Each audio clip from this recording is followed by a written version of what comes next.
Have you ever seen a drone hover in the air, still and steady, almost like it's floating? Let's find out how that happens. When the drone's propellers spin, they push air downward. The harder they push the air down, the higher the drone rises. Gravity pulls the drone down. The spinning blades push it up.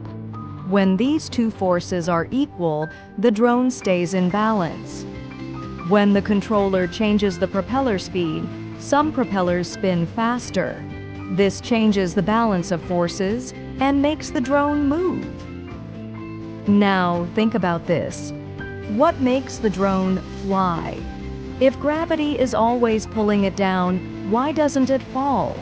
And how can it move sideways without touching anything? When the upward push becomes smaller than gravity, the drone lands gently. Every movement of the drone is caused by pushes and pulls, forces working together.